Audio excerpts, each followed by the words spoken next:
So, if you're a child of the 90s and even the 00s, it shouldn't come as a surprise that there are a lot of Land Before Time movies. This series was kind of the now that's what I call music of film franchises. The big joke was just that it had a million direct-to-video sequels. I was a big fan of the original Land Before Time movie. As a kid, it was just one of those movies that I defaulted to watching again and again a million times, but for whatever reason, I never saw any of the sequels. There are 14 in total, and for a long time, I thought it would be a really fun video if I watched all 14 of them in a row and then ranked them all in some kind of numbered list for the internet. But believe it or not, there has never been a practical time to marathon 14 mediocre movies. So right now we're in the middle of a global pandemic and we're not supposed to go outside.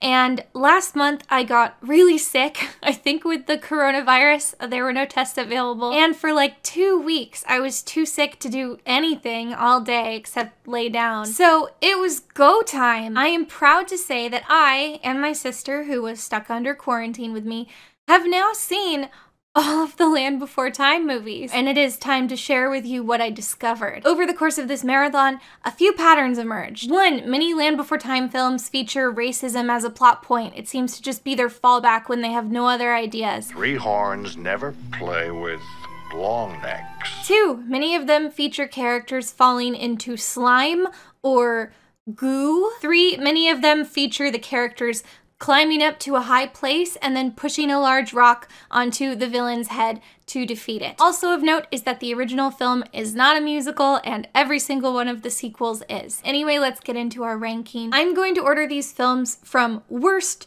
to best. I decided to start at rock bottom because then it can get more positive as we go on instead of more negative. I also must caution you that this video will contain major spoilers for the entire Land Before Time franchise, so just be aware of that. So without further ado, let's jump in. Number 14, the very worst one, is Land Before Time 13, The Wisdom of Friends. This movie is about Littlefoot and his dinosaur friends meeting a new species of dinosaur that's named the Yellow Bellies. The Yellow Bellies are too stupid to live.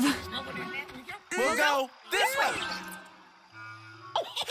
And Littlefoot and gang must help this trio reunite with the rest of their Yellow Belly herd by going on a journey. The Yellow Bellies are named Lufa, Doofa, and Phoebe. I hate them terribly. These awful idiot dinosaurs. There's so little to say about this movie, and I guess I'll move on because there are 13 others. It's bad through and through, and not in a fun way that's like fun to talk about or fun to hate watch. As much as you're annoyed, you're more bored. Rest assured that a carnivorous dinosaur shows up and gets large rocks pushed onto its head.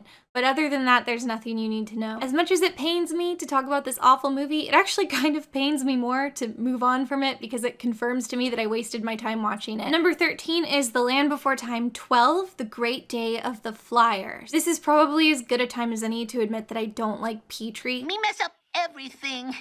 Me worst flyer in Valley. I don't like the way he talks about himself in the third person in weird little sentence fragments. Hey!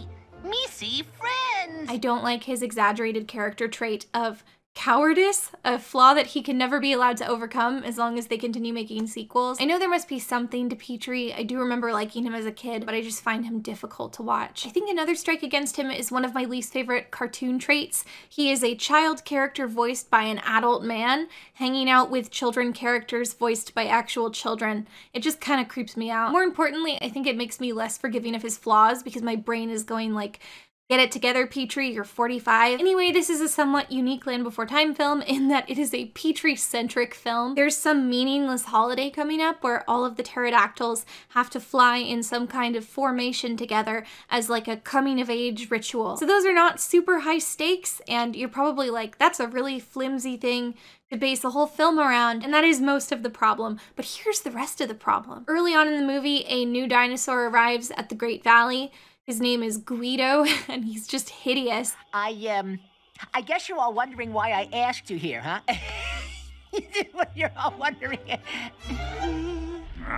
Anyway, he doesn't know what kind of species he is or what he's good at, what his place is, even though it's visually pretty obvious that he's some kind of flying dinosaur. So I don't like Petrie, I don't like Guido. I'm out of luck. That's probably the reason I hate this movie, right? But no, it's not. We haven't even gotten to the reason this ranked 13th in a list of 14 films.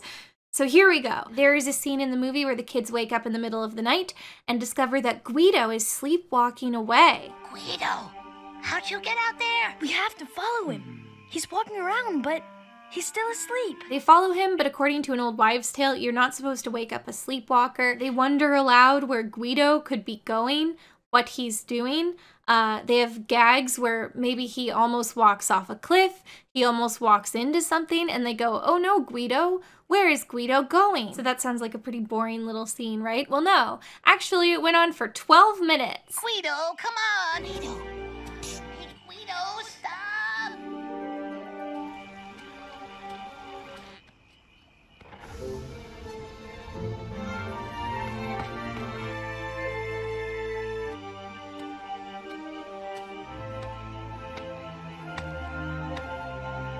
Guido, heading to fast water.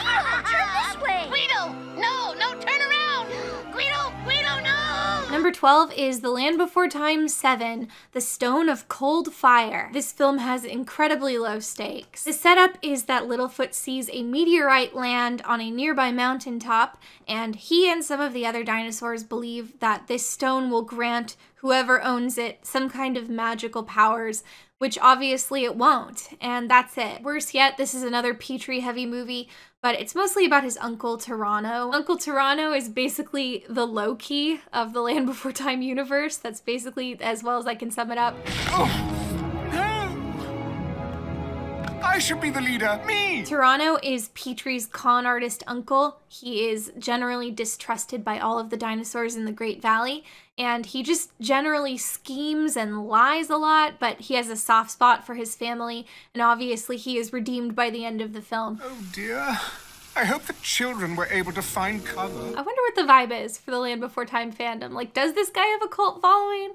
Is it like a Loki one slur situation, but with this ugly pterodactyl? If he doesn't, it's up to you guys. It's never too late to make an account on gangof5.net, the web's biggest LBT fan forum, and start posting about your thirst. Anyway, this movie is pretty bad. And you know I like a redemption arc. It just didn't help. There's one thing here that I really do have to talk about. These mysterious dinos show up at the beginning and seem to be guiding Littlefoot along on his journey. I don't want any ratting rainbow faces filling our young ones' heads with rubbish. And that's that. No. At the end of the film, they are revealed to be godlike, benevolent aliens and then beam back up to their mothership. I'm saying all that and you're probably thinking, that sounds incredible. This has got to be the best one, but no, it's still not. People definitely talk about this online whenever the sequels come up, and I'm not talking about this movie specifically, but they're always like, did you know there's one where there are space aliens? Well, I'm here to tell you that despite having space aliens, this movie is really boring and it's one of the worst ones. Like, it's not fun to watch at all. As we watched through these, I discovered that a lot of these movies feel like they should have just been 22-minute TV episodes, but this one like really does. And honestly, if you removed the aliens from the story, it wouldn't change, which is a very weird quality for a story about aliens to have. At one point in my notes, I just wrote, "This is pretty boring." So normally I'd give bonus points for the sheer audacity and weirdness of adding aliens. But when you squander your aliens, you lose points. So it's just yet another reason this is low on the list. The only good thing I can say is that the dinosaur aliens at the beginning of the movie sing this big song called Beyond the Mysterious Beyond. Beyond the mysterious beyond, out where the darkness is the scariest, out where the wonders are the rarest, past the edge of dawn. And it slaps. You hear it early on, and it's immediately stuck in your head for the whole rest of the movie, and when it comes back around for the end credits, you're like, yes! Number 11 is Land Before Time 4, Journey Through the Mists. I almost ranked this one lower out of sheer spite. Allow me to explain. The distinguishing feature of this film, the selling point, is that a bunch of new brontosauruses show up in the Great Valley. Look!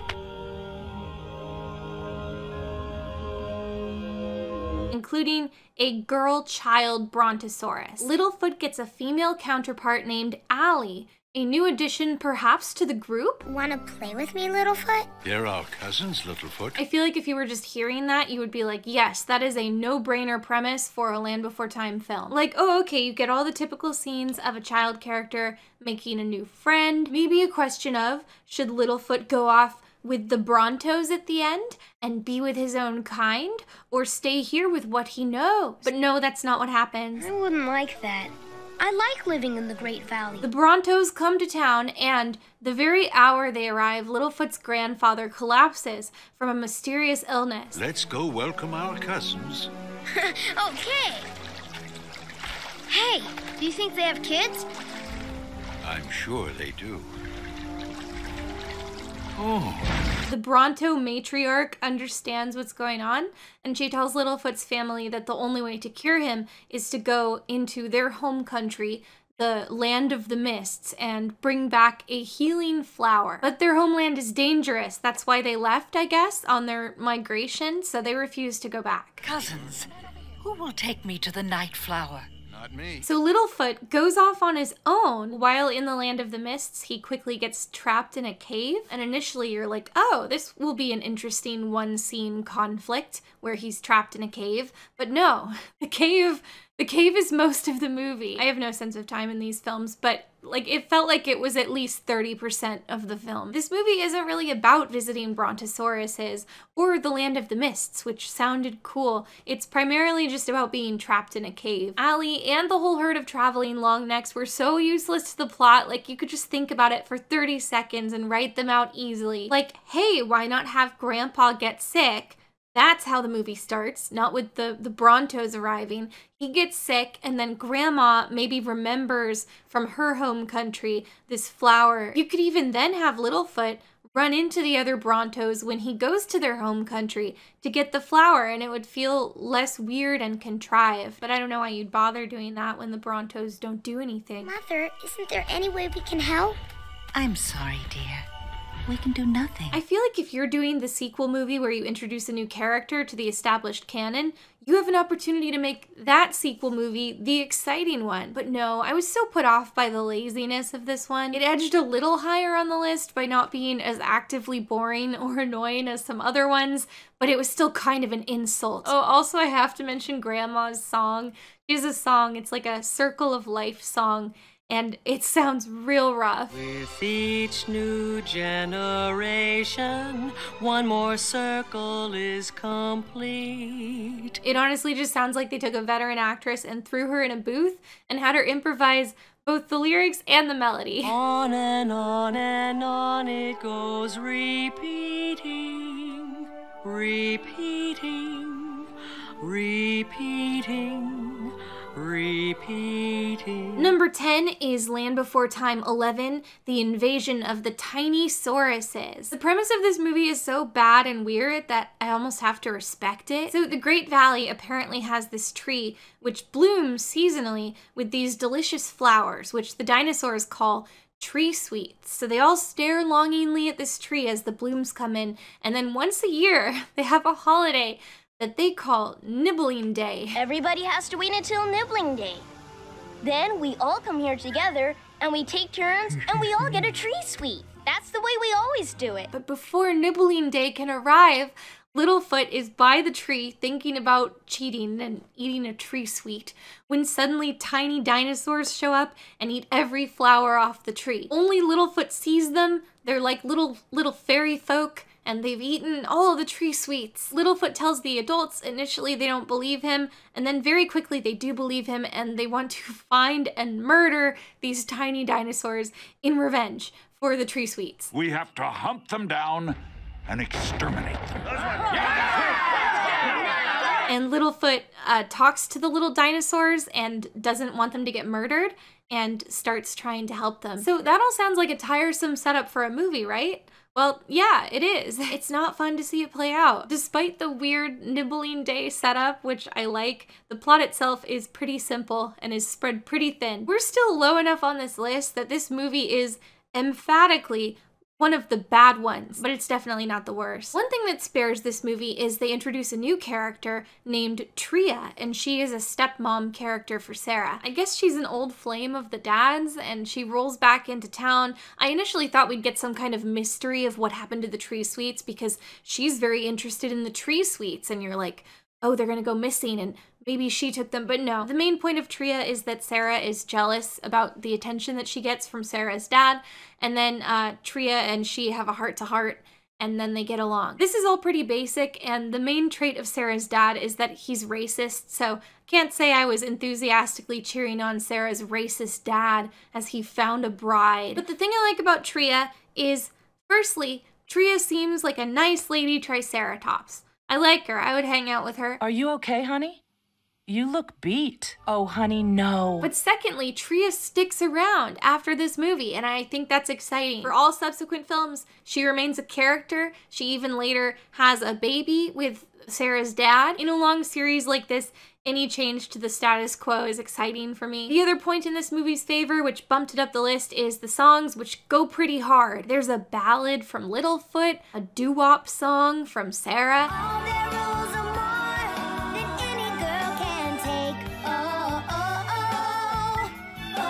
yes. And a mob song called Creepy Crawlies from the Great Valley Dinos. Creepy crawlies. Creepy crawlies. Everybody hates those little creepy crawlies. They tickle and they bite. They sneak around at night. So those help set this one apart from the other boring, low-ranking movies. Number 9 in the ranking is Land Before Time 6, The Secret of Saurus Rock. This movie has a cowboy dinosaur. There is a legend about a cowboy brontosaurus named the Lone Dinosaur. It kind of makes you question why they don't have the word brontosaurus, but they do have the word dinosaur, and they sing a Western ballad about him.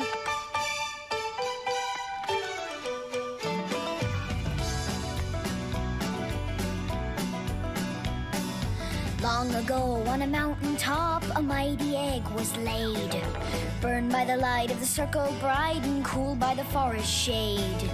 Then one stormy evening, when the icy rain did pour, out of the egg appeared the leg of the lone dinosaur. And then an elderly dino who seems to be him arrives. I say send him on his way. You sure you feel up to it, friend? This story is so simple, and it mostly outranks the other weak movies just by virtue of being about a cowboy dinosaur. And he uses his tail as a weapon, and it makes a whip crack sound effect. I was also pretty tickled that this movie features a tornado. They already have earthquakes all the time, and other movies have blizzards, famine, plagues of locusts. It's just funny to see what new misfortunes they throw at these dinos.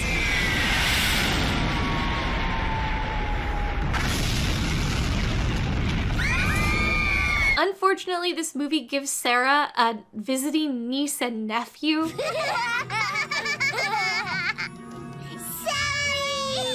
They are that horrible genre of children's character of kid who is younger than the main character kids. It's like a dill pickles thing. You know, they speak in broken baby talk, and they only exist to wander off and put themselves in danger to create conflict. I always hated this genre of character. I don't know if it's just because I didn't have any younger siblings. Did you guys like this stuff? I feel like adults just assumed kids liked it and nobody did. It's just very annoying. If any kids out there do like it, can you please stop liking it because you're ruining it for everybody else. Sad, sorry. No. Oh, while Sarah is babysitting, she falls into goo. Anyway, there's a pretty awesome brawl between the brontosauruses and a T-Rex at the end, so that was nice. Come on, Grandpa! Go! Yeah!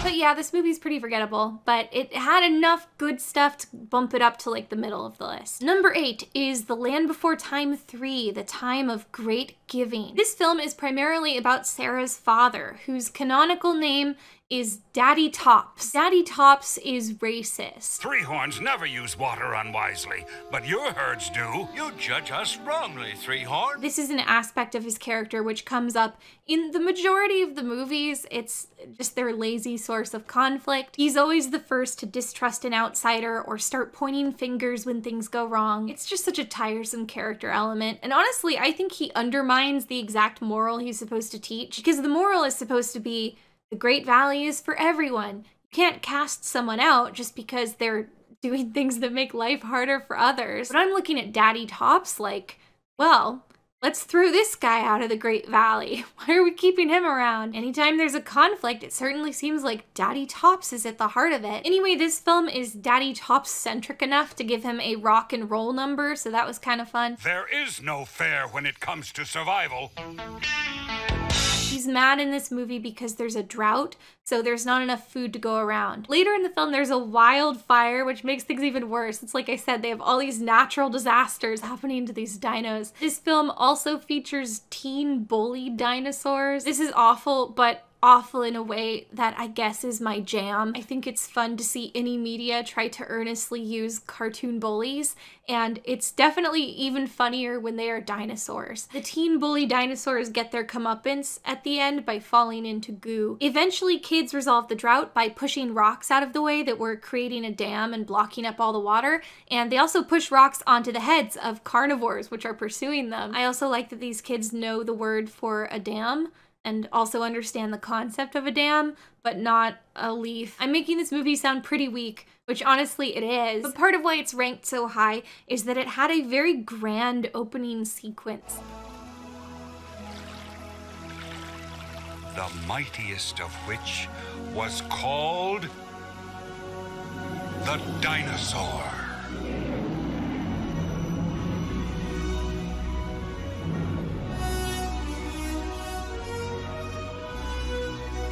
It felt like they were really trying to capture the mood of the original movie, just for that part. They definitely weren't trying for the rest of it, but you know, that one little part is nice. I also liked the ending. When the dinosaurs return to the Great Valley after putting out the fire has already destroyed everything, and all the dinosaurs just have to get through it together and ration food until the plants can grow back. The Great Valley as a location is so significant in these movies that it was kind of cool to see it destroyed. This movie did what Frozen 2 was too cowardly to do. Number 7 is The Land Before Time 8, The Big Freeze. This is a movie where it snows. I want to pretend that didn't influence its ranking on the list, but honestly, this was movie 8 in my marathon. You would not believe how refreshing it is to look at different terrain and a new color palette after so many Land Before Times in a row. The animation itself is markedly better than the previous film in the series, and I'm not an animator, so don't quote me on this, but I think what I was noticing was the jump to Flash. Anyway, other than it's snowing, the plot of this movie is that a herd of stegosauruses come through the Great Valley on migration. Littlefoot's friend Spike is a baby stego, but he was adopted by Ducky's family,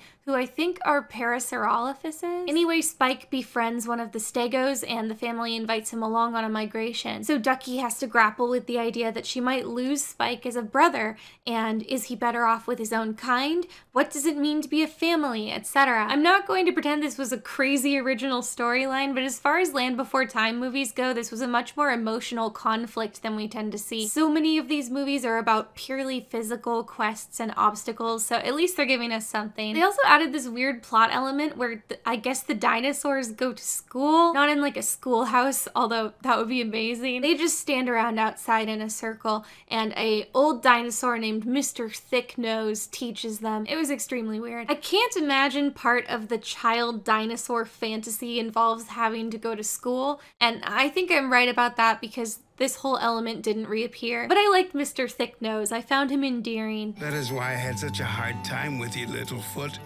You're so curious, so bright. You ask such good questions. I was afraid you would catch me in a lie, discover my secret. Rob you of your dignity? Oh, this applies to all of the movies, but I have to point out one of my favorite things in the whole series. Whenever the adult dinosaurs walk around, they have these booming Godzilla footstep sound effects that they play, I guess because they're big and heavy. It's just so funny to me to have a sentient character thundering around in every scene like a monster, especially if they're having any kind of emotional moment. Littlefoot, is that you? Number 6 is The Land Before Time 14, The Journey of the Brave. So many of these have journey in the title. The beginning of this movie is very strange, and I have to remark upon it. Littlefoot comes out and he's singing about how today is a special day because this is the day his father is going to come visit. That's the setup. He just directly tells us. He has a whole song that's just about that and about how special it is. Today's the day. My dad's coming today. Today's the day my dad comes back. Hey, hey, hey. Today's the day My dad's coming home from far away. Then the song concludes, and Littlefoot's grandfather walks up like, "Come on, Littlefoot, your dad is supposed to arrive today." Today? I forgot! Today's the day my dad comes back! When did you forget? Anyway, his dad doesn't show, and we find out that it's because he's trapped in a volcano. This bad news comes from a horrible new character named Wild Arms. What happened, Wild Arms? What didn't happen?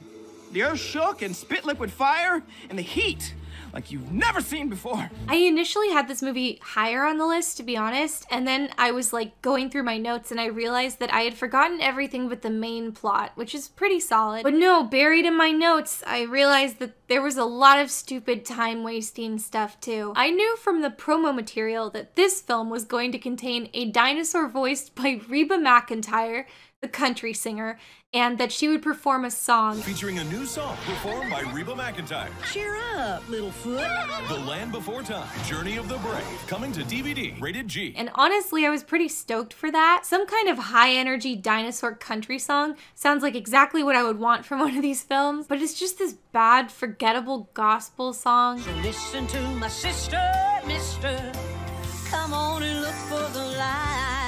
They waste so much time introducing her character and it's so boring. It was giving me flashbacks to that cave movie where they're just stuck in the cave the whole time. And we're gonna get out of this cave. Just on its own, it was a bad song, but it was made that much worse by having gotten my hopes up. Oh, here's my last big issue with this movie. It has this character named Ruby in it. She's bright pink. She doesn't go with the designs of the other dinosaurs at all. It's okay. I dig it. So there's a Land Before Time TV series. I didn't watch it as part of my marathon, but I am aware that Ruby is one of the main characters in the series. So when I saw her on the cover art, I kind of expected this film to serve as either an introduction to Ruby or to kind of retroactively quickly explain what her deal is. Instead, it's much weirder. Ruby is just here, like she's always been here, no explanation given.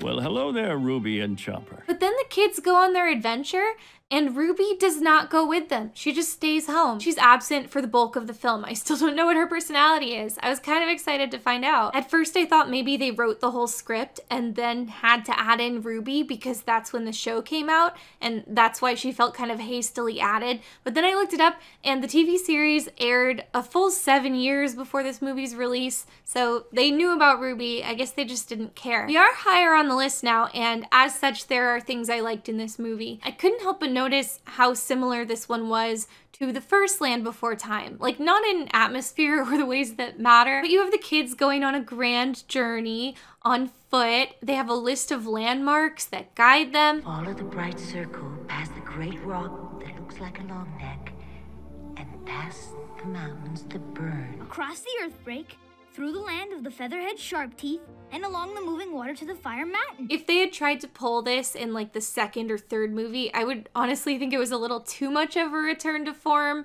just because the plots are such clear echoes of each other. But as of right now, this is the final movie that they released. And with that in mind, it was kind of nice to see it all come full circle. So this movie ranked highly, mainly on the strength of that. Littlefoot's dad is actually in some pretty intense mortal peril. Like, he has his leg crushed and he's inside a volcano. He would have actually died if they didn't save him. So at least it doesn't just feel like a TV episode. I was also astounded to see the kids defeat a Sharptooth by pulling a vine across its path and tripping it. Pretty amazing that they made it 14 movies before thinking of this, but at least they're not just endlessly pushing rocks onto their heads. Oh, and then immediately afterward, they take out a second Sharptooth by pushing a rock onto his head. Oh, also the kids keep the Sharptooth off their scent by covering themselves in smelly goo. Number 5 is The Land Before Time 9, Journey to Big Water. A lot of these have Journey in the name. This movie has what's probably the most boring intro it could possibly have. The main characters sing a song about how nothing is happening and they're very bored. It's boring, boring, really truly boring. Even the dinosaurs can't pretend they care at this point. Anyway, this movie is about Littlefoot and friends befriending some kind of dolphin dinosaur named Mo. He's stranded in a river in the Great Valley and they have to help him get back to the ocean where he's from. There's not a ton to say about this one. It's extremely simple. The main reason it's ranked so high is just that I find Mo cute.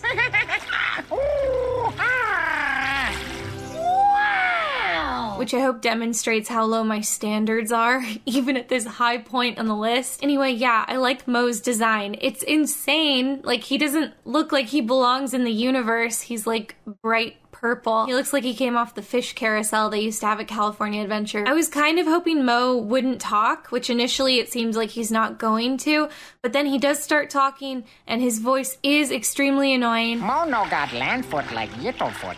Mo got waterfoot. But he didn't act annoying enough to really ruin the character for me, and he didn't talk that much. And that's about it. They get Mo home. It's another one of those TV episode plots. One notable thing about this movie is right off the bat, you can tell that Littlefoot sounds weird. That must be because we're getting close to big water. Come on, let's celebrate by cooling off. I thought it was just a new bad voice actor, but then I watched a video from my favorite Land Before Time fan channel, the LBT Squad. The reason I don't place him higher on the list is because I think he stayed on for one movie too many.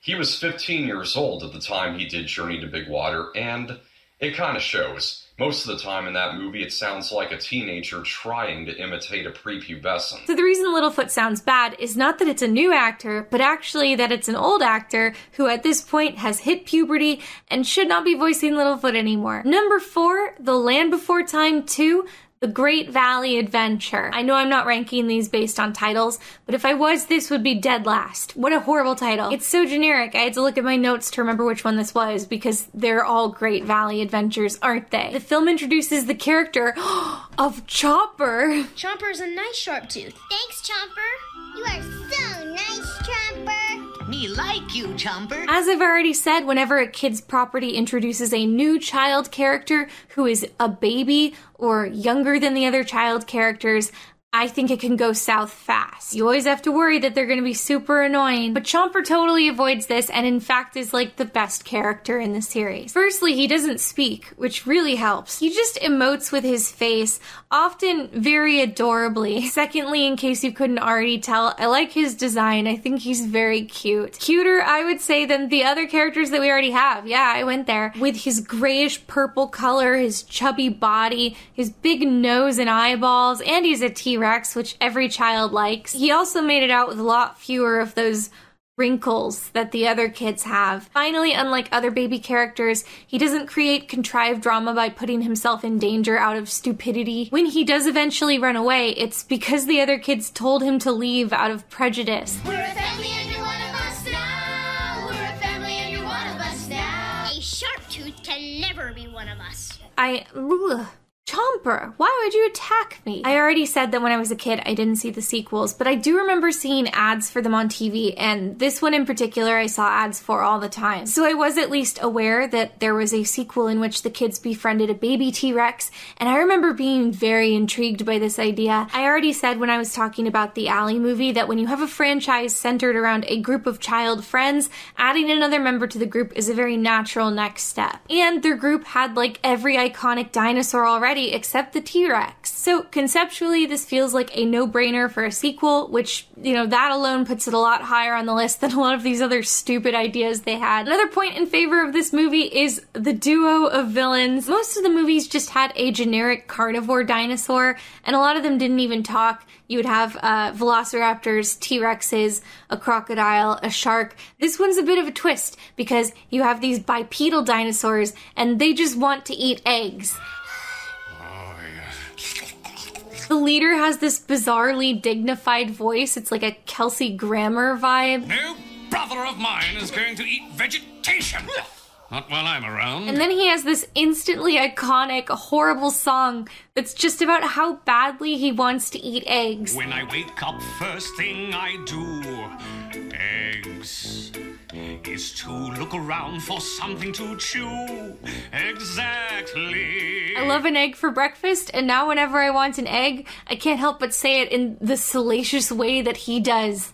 Eggs. Eggs. Eggs. Eggs. The villain plotline is definitely the foggiest part of this movie. Like, for all these guys really want to eat eggs, they sure seem to not eat eggs when they have them. They spend a lot of time taking them to a second location, talking about eating them.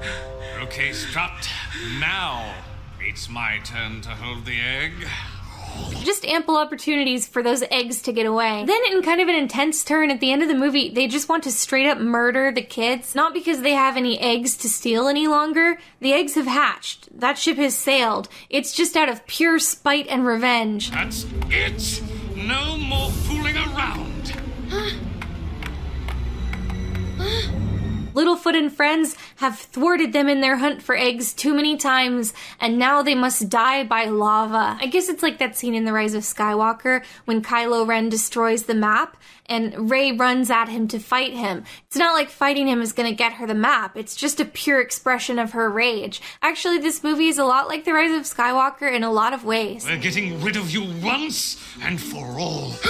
Oh, also at one point the characters fall into quicksand, which meets our goo quota for the film, and the egg dinosaurs do get rocks dropped on their heads. Number 3 is Land Before Time 1. The Land Before Time. That's right, this film does not take first place on the list. That's my hot take. Rewatching it, I was surprised by a few things. Firstly, by how short it is. At 69 minutes, it's shorter than any of the direct-to-video sequels. And I was also surprised by how basic it is. I wanted to call it simple, but I know that simple can sometimes be a compliment, so yeah, I'm going with basic. It operates on an extremely literal level with no themes or lessons, and is just an adventure story about dinosaurs going to a new place. I mentioned that a lot of the sequels have racism as a plot element, and you can kind of see murmurings of that here. Three horns never play with long necks.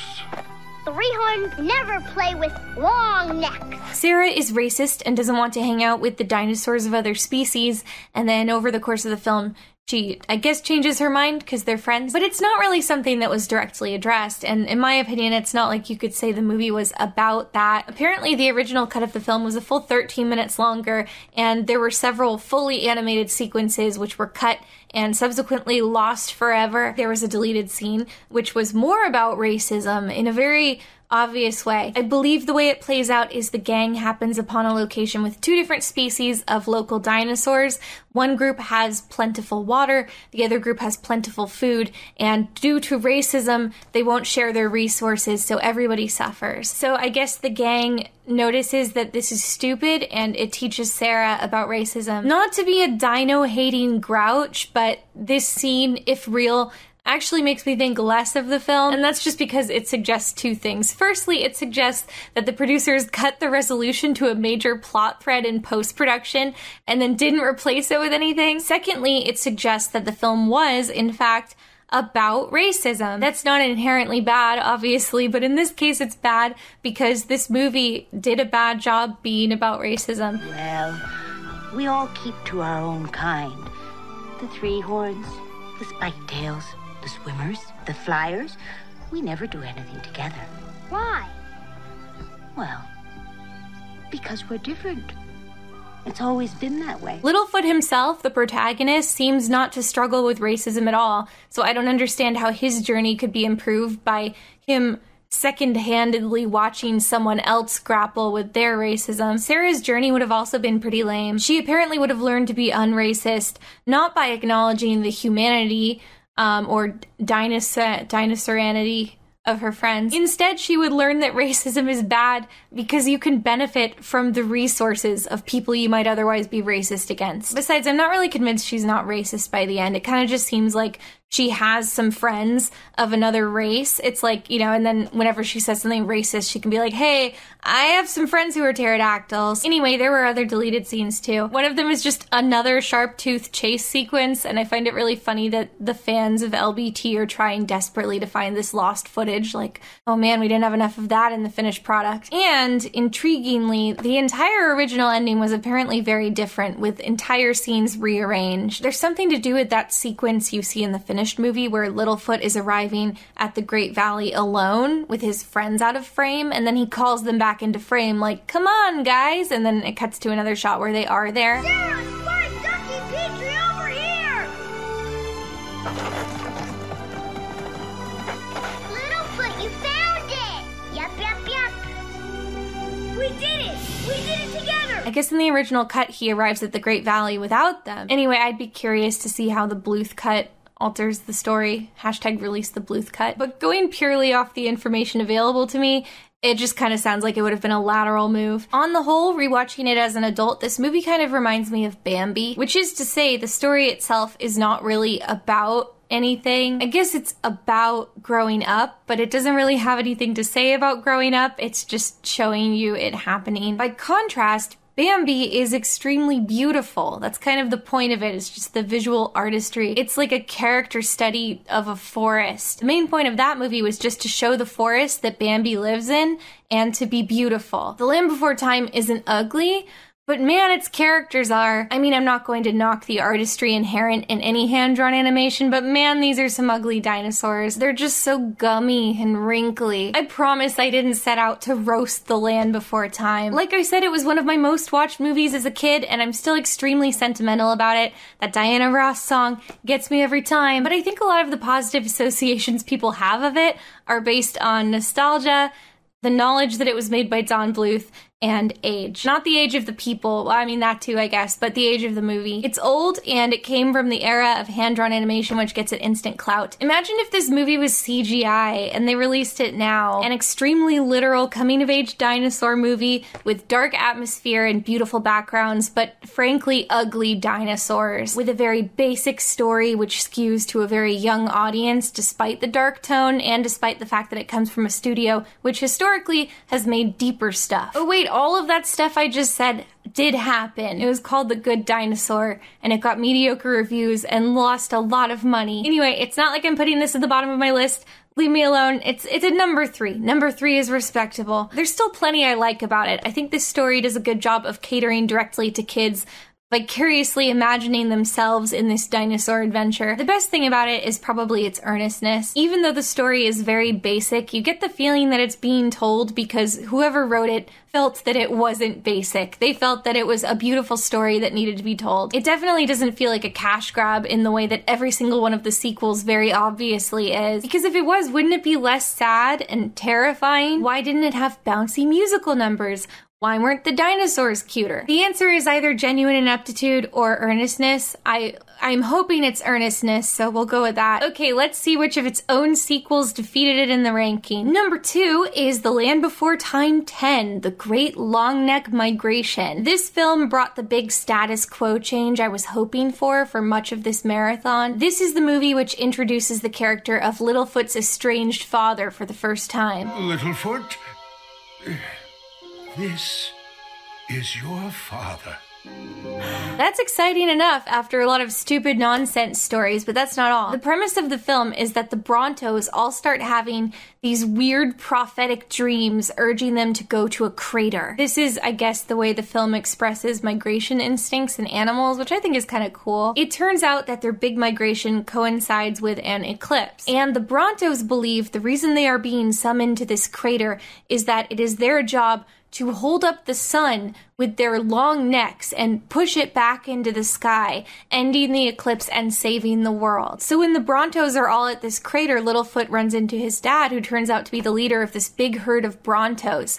King of the Brontos. I guess he was gone because before Littlefoot was born, he set out to try to find someplace safe to live, and then the earthquake happened, and Littlefoot was missing, presumed dead. Littlefoot's dad is played by Kiefer Sutherland, and I really liked the gentle energy he brought to it. Shorty, come on, it's me. Now give me the truth. There's even a little detail which resolves something that has kind of been bothering me. Littlefoot meets his dad, and neither of them knows initially who the other one is. Name's Braun. What's yours? Littlefoot. No kidding. That's funny. They called me Littlefoot when I was young. So in this moment, I think we basically learned that Littlefoot is effectively the same as if he was called Junior as a kid. It did always kind of bother me that his name was so child-specific. Like, you can't call him Littlefoot forever. Now we know. And I also kind of wonder if Littlefoot has another name that's already waiting in the wings for when he's big, or if he's just going to pick something when he's older. I did find it a little bit of a cop-out that Littlefoot's dad had this super convenient excuse for why he was never around for all of Littlefoot's life. I was trying to articulate to my sister the kind of drama-filled reunion I would have wanted out of this, and she pointed out that it sounded like I basically wanted the episode of The Fresh Prince of Bel-Air where Will is disappointed by his father, and yeah, I mean, I guess she's right. That is kind of what I wanted, which is I guess weird to want from a Land Before Time film, but they still have a little emotional drama there. Littlefoot ultimately has to choose between going with the Bronto herd and staying with his dad, or going back to the Great Valley where his grandparents and his friends are. And he handles this in a pretty mature way. Like, he gives it a lot of thought. It feels realistic. It rings true. I don't want to leave Grandma and Grandpa, or you guys, but I can't give my dad up. I just met him. I don't know what to do. Well, me can't tell you what's best for you, but we always your friends, no matter where you go. And this whole emotional conflict is basically exactly what I wanted the Ally movie to deliver, so kudos for that. But the thing that really puts this movie so high on the list is the visuals. They're so bizarre. They really play with colors to convey mood and atmosphere in a way none of the others have even attempted to do. You especially see this in the dream sequences where everything is extremely vibrant and trippy. I guess this goes without saying, but it's kind of nice to watch a movie and not feel like the animators were just doing the barest minimum. And they use CGI and some wide shots, probably because it's easier than drawing it, but they use that to do some more dynamic camera movement, which is cool. My favorite scene is probably Sarah's nightmare. When Littlefoot has his dream calling him away, she has a nightmare that after going on this adventure, Littlefoot is going to be a big hero and be revered as some kind of god. This whole sequence and Littlefoot's expression in it is just so amazing. And the weirdest part of the movie is definitely the ending. The Brontos think that they have to hold up the sun and believe that they succeed in doing so. So from their perspective, the stakes are impossibly high. It's just like in my sleep story. The great circle's going dark, and then it's gonna fall. We gotta catch it.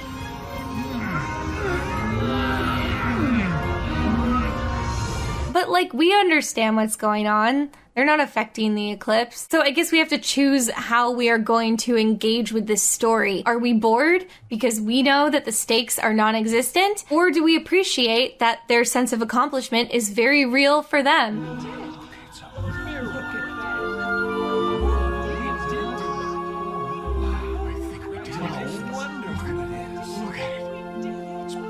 Dad, we did it! We did it!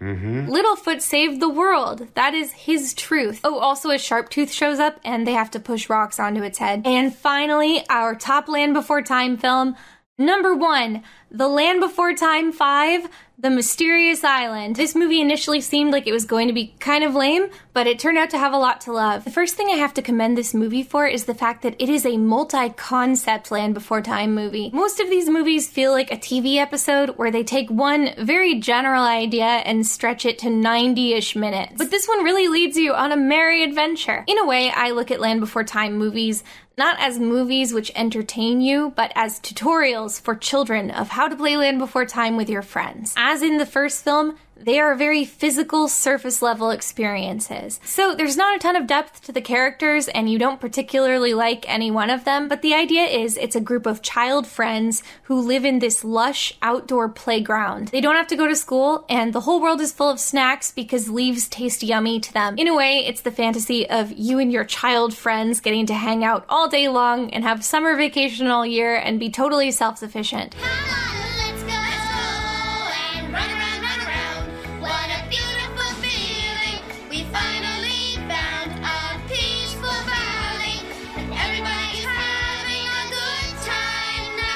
Also, you're not humans, you're dinosaurs, which are cool, and you get to crawl around on the ground, pretending to be dinosaurs. So it doesn't matter that Littlefoot is boring. A kid watches Land Before Time and sees an action set piece where Littlefoot and his friends must walk across a log over lava. Now they have an exciting moment to reenact by crawling across the top of the sofa or the monkey bars at the park. A character is climbing a mountain.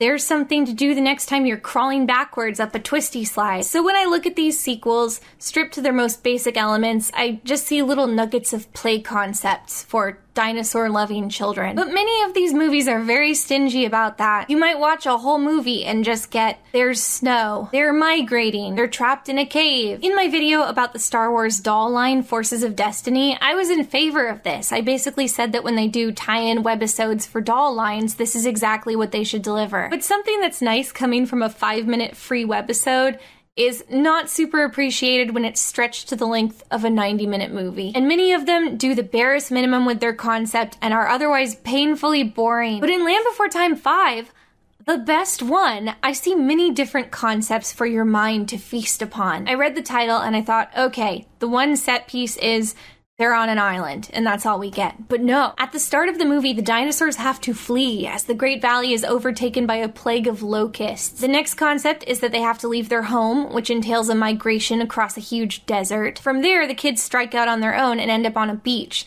Then, finally, they end up at a Jurassic Park-esque jungle island. I have to say, the mechanics by which they arrive at the island are extremely strange to me. See, they spot this rocky bridge leading out to it, and me, being a grown-up, I was like, okay, the bridge is exposed because it's low tide. They're going to go over there, then the tide's going to come in and cover the bridge, making them believe they're trapped there until the end of the movie because they don't understand the tide because they're dinosaurs. That makes sense, right? Well, no, I was super wrong. Instead, they cross the bridge, and as they're crossing, a convenient earthquake happens, and this earthquake completely destroys the bridge. You'd think in a series that so heavily relies on convenient earthquakes for drama, they would take advantage of any opportunity to use something that's not an earthquake, but no, it's earthquakes all the time here. But I haven't even told you the best part.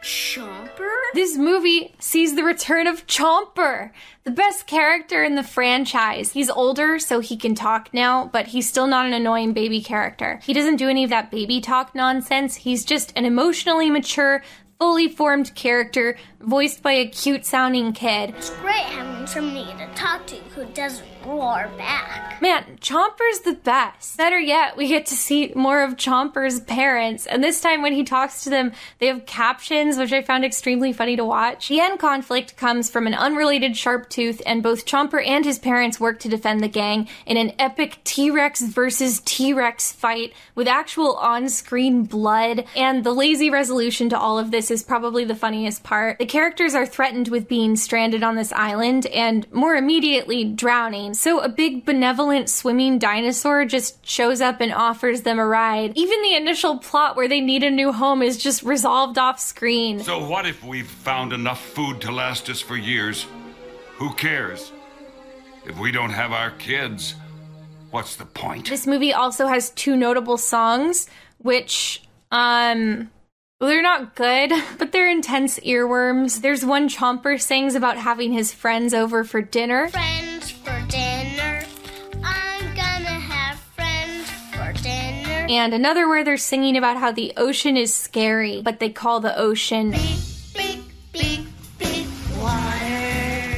It's very big, big, big, big water. This song is so iconic it even got a callback in the 9th movie, which I was very excited to see. We're looking for big, big, big, big water. This movie is so original that it contains no goo. And not only do they not push a rock onto a villain's head, there's actually a clever inversion where the kids are hiding from the villain under a rock, and it uses its head to push the rock off of them in order to pursue them. How the tables have turned. And I love seeing the adult T-Rexes emoting. Their character models are so mean looking that it was really funny anytime they had to make a face of dismay or happiness. This was definitely a weirder one, and I give it major points for going way beyond the bare minimum of what it needed to give us. That's more than I can say for most of these Land Before Time movies. To an extent, it's more than I can say for the original Land Before Time. So Land Before Time 5 takes home the crown, and I'm putting the crown right on Chomper's big purple head. So that's my list. It's insane to see how tonally different these sequels are from the original film. By watching the series all in order back to back, I felt like I was not consuming it the way it was meant to be seen. It's odd because you look at that era of direct-to-video Disney sequel films, and they're all cashing in on the success of the original film, and that's not at all the case here. This whole franchise just seems to cash in on the concept of dinosaurs and trusting that kids love dinosaurs, and they do, so it's a success. A big aspect I was charmed by is that this is a kids series, and it feels like it skews very young in almost every possible way, but then every movie features at least one scene where a big terrifying predator predator arrives and tries to murder and eat the kids. It's the most common problem they face. So you have this preschool show where they're singing songs and learning about sharing, and suddenly the beady-eyed T-Rex from Jurassic Park busts through a wall and everybody starts screaming and running. Apparently, among the LBT fandom, there is a belief that the first 3 or 4 films are the good ones, and then after that it's a sharp decline in quality. And I think that's not true at all, and in fact I think it speaks to how much of a factor nostalgia plays in their esteem of these movies. Looking at my ranking, it's all across the board, and I'm sorry, but some of the early ones were like pretty bad. I thought the difference in quality might be a case of different visions, but looking at the credits, I was surprised to find that nearly every film was written by the same guy. And among all 14 films, there were only 5 different directors. So really, I guess I can just chalk the successes and failures of the different films up to the amount of effort put in, or I guess dumb luck. One thing I have to respect though is there is a sense of expanding the canon as the series progresses. It's small stuff, but it's there. Like Sarah gets a stepmom and then they keep the stepmom around. They introduce Littlefoot's dad and he comes back. Mo even makes a cameo in a later film. And I mentioned the racism plotline they always fall back on, and how Sarah's dad, Daddy Tops, is the racistest dinosaur of them all. Well, even he retains his lesson after a few movies. He stays grumpy, but he stops being overtly racist. And Marriage really seems to mellow him out, so that's nice to see. I still wouldn't keep him in my Great Valley, but you know. I was really hoping through the whole marathon to see some kind of big status quo shakeup though, and it never really delivered on that. It would have been crazy to see a movie where suddenly they're preteens and you have new conflicts from that, and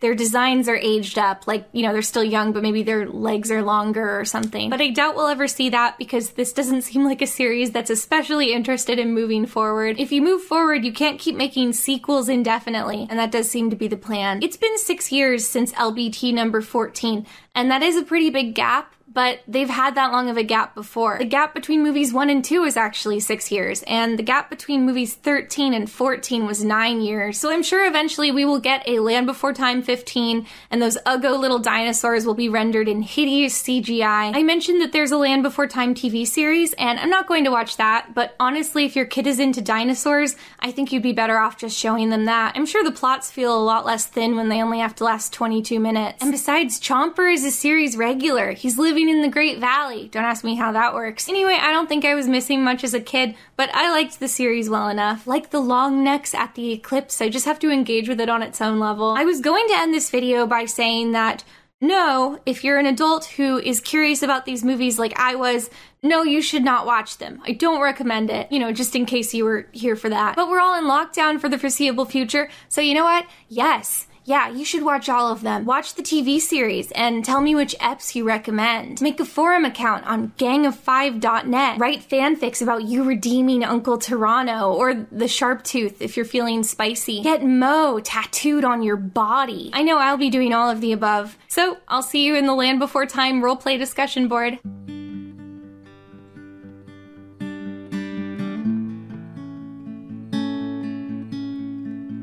Can't wait to see you. What's up today? Can you hear me calling? It's time to play. Every cloud in the sky, green leaf on a tree, is reminding me faraway dreams really do come true. Come on, let's go run around. It's a beautiful feeling we finally found. A peaceful valley and everyone's having a good time. Everyone's having a good time.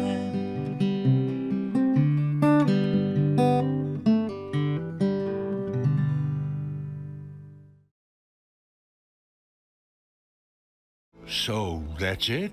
You're leaving? You don't have to go.